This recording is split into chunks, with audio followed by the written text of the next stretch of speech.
Hi hello case நம்ம இலக்கிய சீரியலில் வந்து என்னென்ன சுவாரஸ்யமான விஷயங்கள் நடக்க போகுதுன்ட்டு இந்த ஒரு குட்டி ப்ரமோவாக பார்க்க போகிறேங்க. என்னடா இது இந்த அஞ்சலியும் இந்த பைரவியும் பண்ணுறது வந்து ரொம்ப கொடுமையாக இருக்குது அப்படின்ற மாதிரி தான் வந்து இருக்குது. இப்போ இந்த கௌதம் வந்து என்ன பண்ண போகிறாருனாக்கா இந்த பைரவி கையிலையும் அஞ்சலி கையிலையும் சொல்லி அப்படியாவது கேஸை வந்து வாபஸ் வாங்கலான்னு வந்து போகிறாங்க. அந்த ஒரு நேரத்தில் தான் வந்து நம்ம பைரவி வந்து கால் பண்ணி இந்த கௌதமை வந்து இப்போ வீட்டுக்கு வர சொல்கிறாங்க. வீட்டுக்கு வர அந்த ஒரு நேரத்தில் தான் வந்து என்ன ஆகுதுன்னாக்கா நம்ம கௌதம் கொஞ்சம் யோசிக்க ஆரம்பிச்சார். எதுக்கு இப்போ சம்மதமே இல்லாத இவங்க வர சொல்கிறாங்க, ஏதோ ஒரு பிளானை தான் போட்டிருப்பாங்க போல அப்படின்னு சொல்லிட்டு வந்து பார்க்குறாங்க. அதே மாதிரி தான் வந்து இந்த அஞ்சலி வந்து என்ன பண்ணுறாங்கனாக்கா ஒரு பிளானை போட்டு கொடுத்துட்றாங்க. இப்போ அவரை வந்து என்ன பண்ணணுனாக்கா இந்த இலக்கிய விட்டு பிரியணும்னா நம்ம ஒரு பிளானை போட்டால் தான் ஆகும் அப்படின்னு வந்து சொல்லிட்டு நம்ம பைரவகளி சொல்லிட்டாங்க.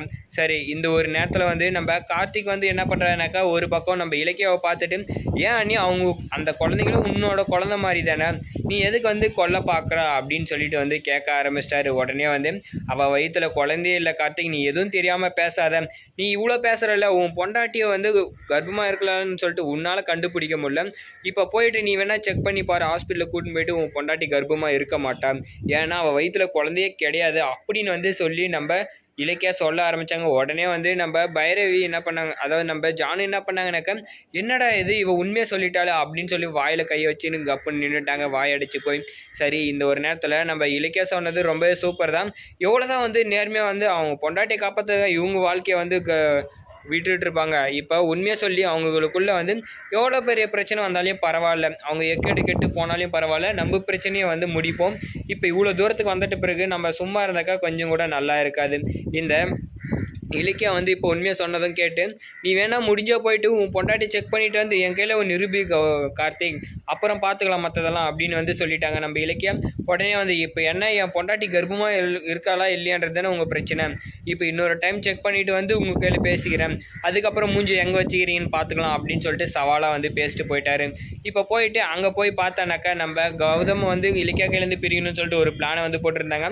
அந்த ஒரு நேரத்தில் தான் வந்து ஒரு பெரிய சம்பவமே வந்து நடக்க போகுது. என்னென்னாக்கா இப்போ அந்த டாக்டர் வந்து செக் பண்ணானீங்களா நம்ம கார்த்திக் போகிற அந்த ஒரு நேரத்தில் எப்படியோ வந்து நம்ம கார்த்திகை வந்து பார்த்துட்றாங்க. இந்த டாக்டர் பார்த்துட்டு எல்லா உண்மையும் வந்து சொல்லிடுறாங்க. உன் பொண்டாட்டி வந்து கர்ப்பம் கிடையாது, நான் வந்து அன்றைக்கி உன் பொண்டாட்டி மிரட்டினால தான் வந்து பயந்து அவள் கர்ப்பமாக இருக்கான்னு வந்து சொல்லிட்டேன். அவள் வந்து என்ன பண்ணானாக்கா அன்றைக்கி செக்கிங்கில் வந்து எல்லாமே வந்து என்னை மிரட்டி வச்சுருந்தா, அதனால தான் என்னால் உண்மையாக சொல்ல முடியல. ஆனால் இந்த ஒரு டைமில் வந்து நான் சொல்கிறேன், உன் பொண்டாட்டி வந்து கர்ப்பமே கிடையாது, அது வேற ஒரு பொண்ணோட ரிப்போர்ட் அப்படின்னு வந்து சொல்லி என்ன பண்ணிட்டாங்க டாக்டர் வந்து சொல்லிட்டாங்க. சொன்னதுமே வந்து நம்ம இலக்கியா வந்து என்ன சொன்னதெல்லாம் உண்மைதான் அப்படின்னு சொல்லிட்டு நம்ம கார்த்திகை நம்ப ஆரம்பிச்சிட்டாங்க. இதுக்கப்புறம் இந்த அஞ்சலியை வந்து விடக்கூடாது அப்படின்னு சொல்லிட்டு வீட்டுக்கு போயிட்டு என்ன பண்ணாங்கனாக்கா கழுத்தை பிடிச்சி வெளியே தள்ள ஆரம்பிச்சிட்டாங்க நம்ம கார்த்திக். அவர் பண்ணது இப்போ ரொம்ப நல்லதா இல்லை வந்து முட்டாள்தனமாக வந்து இவ்வளோ நேரம் இருந்து ரொம்பவே நல்லதா அப்படின்றத கமெண்ட்டில் கமெண்ட் பண்ணி வீடியோக்கு லைக் போட்டு நம்ம சேனலை சப்ஸ்கிரைப் பண்ணிக்கோங்க.